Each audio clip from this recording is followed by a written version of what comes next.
Hi everyone, Sikaal and Opheana here with session 13 in our series, Masculine and Feminine Energy Percentage.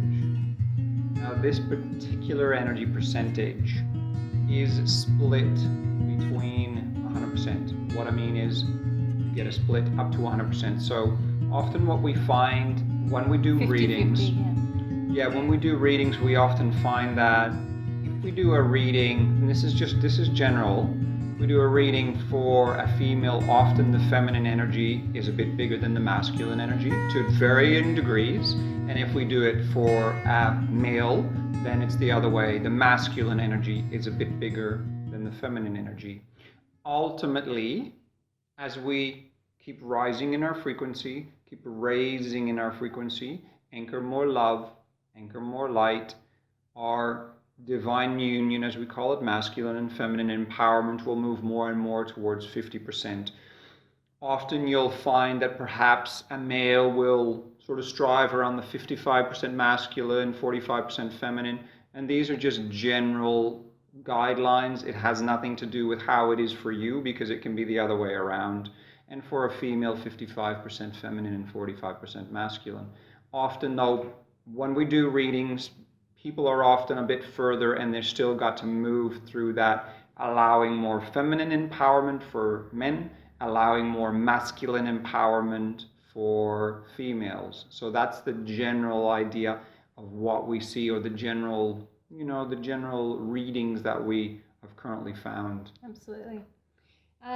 So what does this really give you, sort of anchoring more of a balance? So, the ideal would be 50-50, what you get from it is, and what Sikaal was saying with the empowerment, is that if you're used to being very feminine, then there's a lacking in the masculine energy, which is focus, which is clarity, which is driving forward, which is the ambition type energy, the direction, the finishing a success cycle, the really staying very focused. As you probably know, the feminine energy is more curvy, it's round, it moves like this, the Taurus type energy. The masculine energy moves through. It's like the reproduction process. The sperm moves through, the egg holds, and so it's, if you're missing that masculine direction, that it is hard for the seed to grow and to move through. And so it's anchoring more of that, so that again we come back to mission. Then you can anchor your mission, you can actually move forward on your mission, rather than be like, I'm just nurturing myself, and I need to be there for the kids, or just that flowing, creative, beautiful, divine feminine, which we definitely need. But the masculine comes in and holds space, and it's like, okay, now there's time for this. Let's focus in on this and let's create this together, And whether you're a male, whether you're a female, in this earthly incarnation, because you got to remember, our spirit, our soul, the ascended master, the angels, they're all in divine union. They have masculine and feminine energetic empowerment. It's like access to feminine tools, access to masculine tools. You need both. You can't just have access to your masculine energy. Sure, you can get things done, but you won't have access to your flow, your creation, your beingness. You're letting things sit, looking at things from different perspectives, birthing. All you're going to do is move things along. And if you have no masculine to drive things forward, you're going to be stuck in ideation, in creation, in not things that have substance to hold them. So you need both.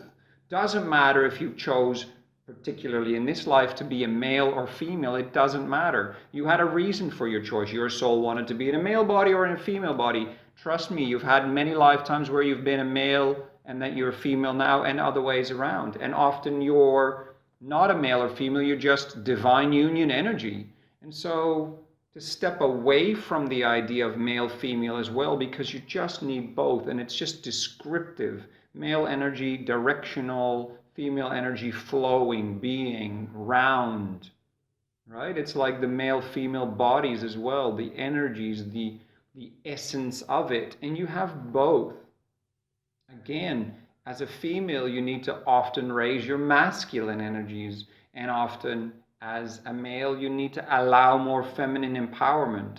And we're not talking about that, if you're a female but you're more masculine, then that might be your journey. Or if you're a male and you're a lot more feminine, that might be your journey. Everyone chooses different journeys. But if those parts that are unbalanced are wounds, then you've still got to address them. If they come from wounding from childhood or from your family structure or from relationships, you've still got to address them. Some masculine veils. So ultimately, you've still got to address your wounds to get to the male-female balance that best suits you for your mission.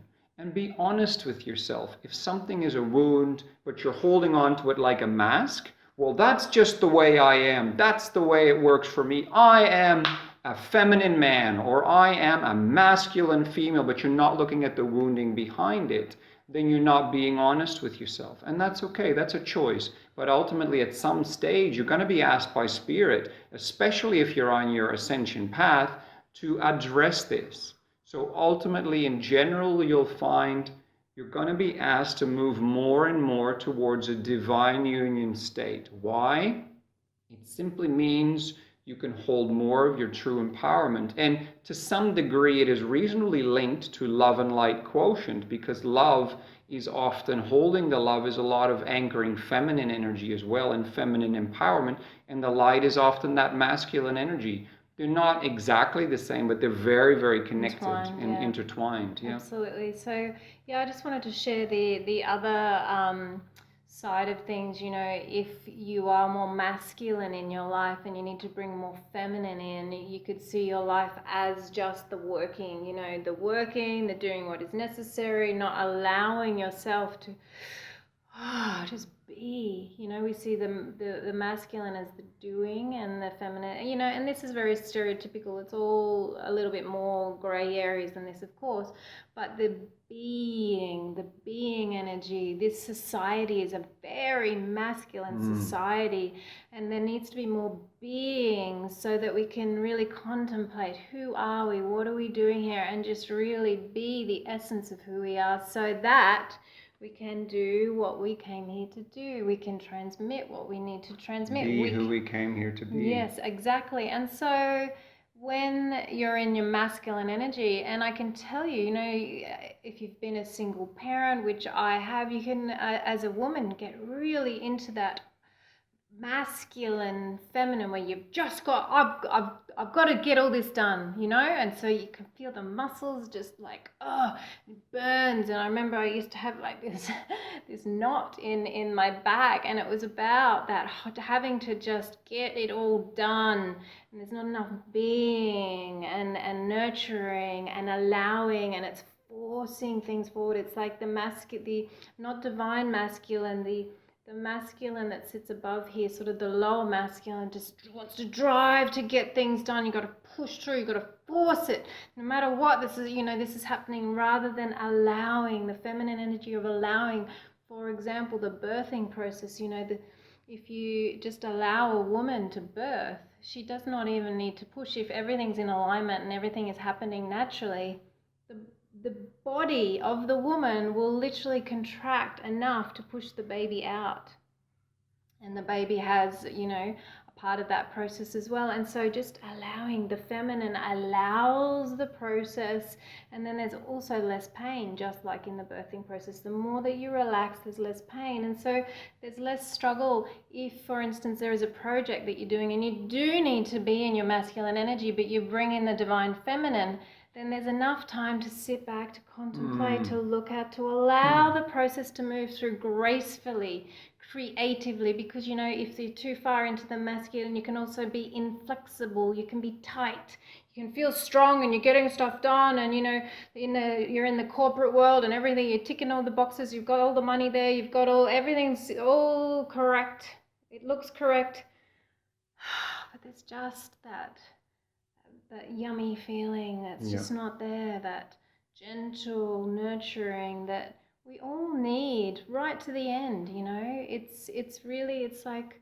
the gentleness in nature. It needs a little bit of the gentle wind. It needs the water to flow into it. If you just pour the water on, it pushes all the soil out. But if you allow the rain to just soak in, and that's it, it's a finding the balance between the masculine and feminine energies. And also to understand that you're going to have different periods on your mission path. It's just, for example, phases, like Frodo and the ring. Whoever has seen Lord of the Rings, every part of the journey had a different flavor and a different flow. Some phases in your life, which could be weeks or months, you're very much in your doing, and there's so much to do and so much to create, and there's so much ideation. Sometimes you're in such a divine union energy, you get so much creativity and ideas, and you do because so much needs done. Other times you're just in your beingness. You've got to relax. You're processing, you're growing, you're raising in consciousness, because that's the phase you need. And what you were saying, Opheana, is it's very important as well to realize the difference between the divine, the masculine, divine feminine, and the more surface level, almost ego masculine and feminine. Not that there's anything wrong with that, but it's what we see in society. Yeah, it's what we see. What we see in society. If you know you need to be more masculine as a female, let's say as an example in the corporate world, because that's a good example for 3D society, then often the masculine that you create is more the personality masculine. It's not truly your divine masculine, because your divine masculine flows with grace as well. Not just pushing and getting things done, ticking the boxes, hardening up, all that stuff. So it's finding also within this the rhythm of letting go of programs of how the masculine and feminine is. And we're using words to describe it.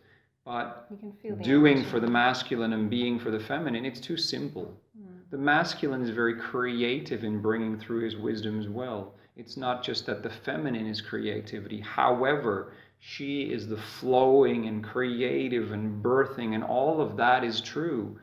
But the masculine brings that in as well through the way he delivers wisdom. He can deliver his wisdom and truth in a very creative way.